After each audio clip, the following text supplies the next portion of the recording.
Welcome to Thoughts for Growth, a 3 to 15 minute program to inspire, motivate, and or provoke you to see life differently. Brought to you by K-Wave 6 Radio every Monday, Tuesday, Thursday, and Friday. Now, here's your host. There's a better way, there's a better way. Take one step back and say there's a better way, there's a better way. Good morning, this is Kirk Spencer, the host of K-Wave 6 Radio. Today's topic is, the problem is. As we all know, the problem that we all face, or the problems that we all face, start with money. We don't have enough. There's the potential failing of the economy on the worldwide basis. We have problems with politicians. We have problems with corporations taking over, corporations getting the money. The haves are taking more and leaving less for everyone else. And we are having to deal with fear, the fear to change anything, the fear that if we don't do what we're told, we're going to suffer consequences beyond what we want to really suffer, our personal safety. The problems are many, and we're all looking for someone to arrive with the answer to bring change. But I'm going to solve all of this for you in the few minutes right here on this broadcast. Even Ezra Pounder, someone who was alive during the slave times, made the quotation, "Slavery is waiting for someone to set you free." As I just got through saying, you're looking for someone to arrive with the answer to bring the change. Well, aren't you someone? Can't you bring the change? Can't you make some change in the life that you're leading, and it will help others as well as yourself? Why are you waiting for someone to arrive to set you free when you have the ability within yourself? But I told you I'm going to give you the answer. And let's go back to Harriet Tubman, who was an abolitionist and a freed slave, who made this quotation. And it's true. She says, "I freed 1,000 slaves. I could have freed 1,000 more if only they knew they were slaves." Do you know that you're a slave? If you're listening to this and you're in the United States, you have heard this if you've been listening to any of my broadcasts. Even Dr. Michael Rockefeller made the point that the United States is a corporation. You live in a corporation that happens to own land. The United States of America is a corporation. The United States of America has been said to be worldwide the richest country on the earth in modern times. Well, if it is the richest country, past or present, then tell me why that the U.S. dollar has never exceeded the value of the English pound. Why is it the euro still has more value than the American dollar? With all of what politicians do to keep the dollar going and to be the currency for the world, why is it that there are at least two other currencies of more value than the U.S. dollar? Well, the slave can never have more than the masters. That could be your easiest answer right there. So let me ask you another question. Do you know that you are free? Do you know you are free? Every one of us, doesn't matter what country you live in, every one of us are. And some of us know it and some of us don't.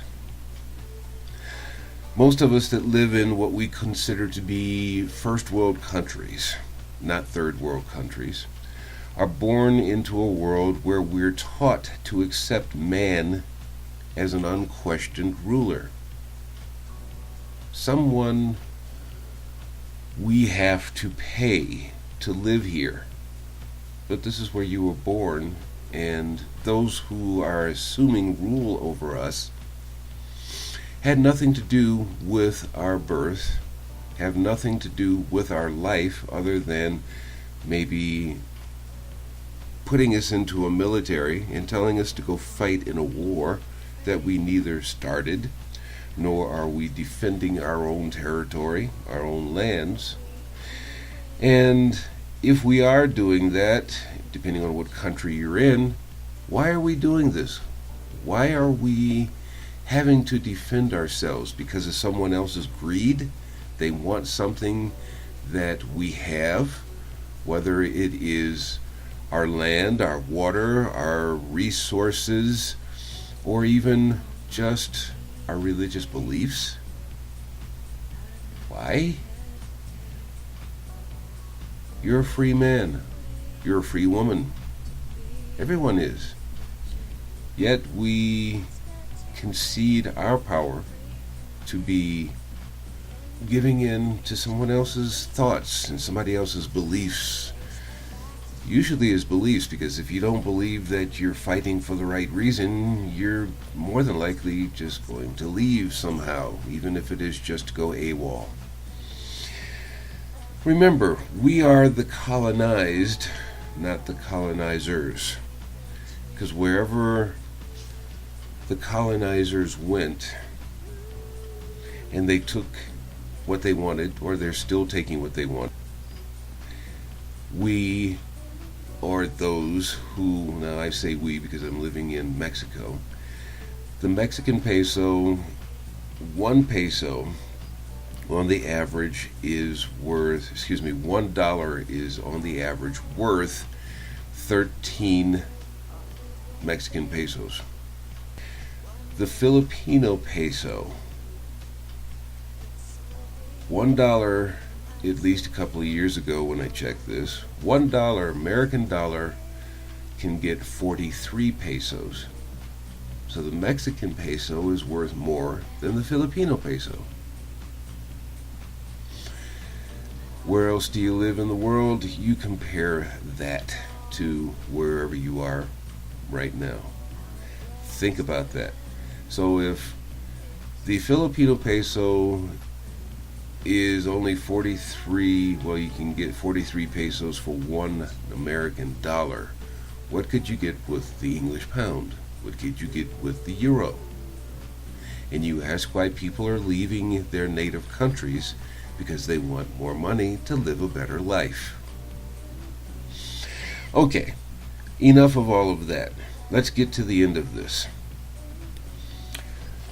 We also have the problems of licentious, like morally unrestrained life. We do whatever we want. We think this is a cool thing to do, to copy some of the most morally unrestrained people in show business. We think that's really cool. We're seeking everything in anything and everything that takes us away from the pain that we're living. We want to buy, we want this, we want to go there, everything but to take care of what the real problem is. We have a problem with our egos. How dare you, and it's our self-interest and things that will make us happy, and I don't care about what makes you happy because my happiness is more important than yours. And we come back to fear. False evidence appearing real, and some people are just going, forget everything and run. But this is your life that you're talking about. And if you're going to give in to everything because of fear, then you need to understand the real problem. The real problem is your life is a reflection of your thoughts. Whatever you're thinking, and you are putting your time and efforts into that thought, whether it's good or whether it's bad or it's indifferent, your thoughts are making your life what it is. So change your thoughts, then change your life if you're not happy with what you have. This is the answer. This is the answer to making your life what you want it to be. Whatever you focus on, that's going to be your results. So if you're worried about something and you don't have a solution for it, it will continue to be your problem.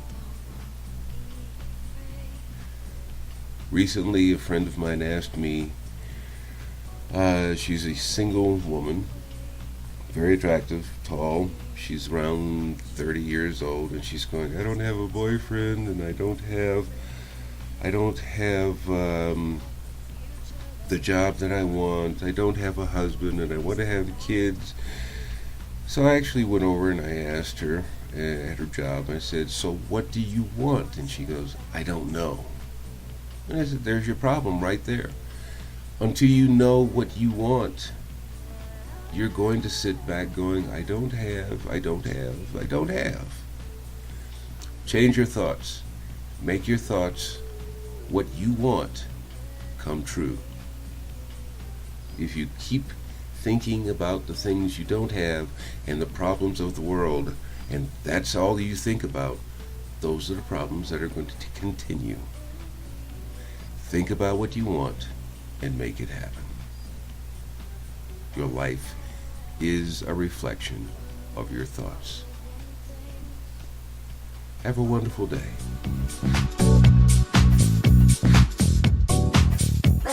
Thank you for listening to today's Thoughts for Growth episode. Keep up with what's new on K-Wave 6 Radio by following our blog, following us on Twitter, and liking us on Facebook. All available at www.kwave6, that's the number 6, radio.tk. Again, www.kwave6radio.tk, or if you prefer, www.kwave6radio.wordpress.com.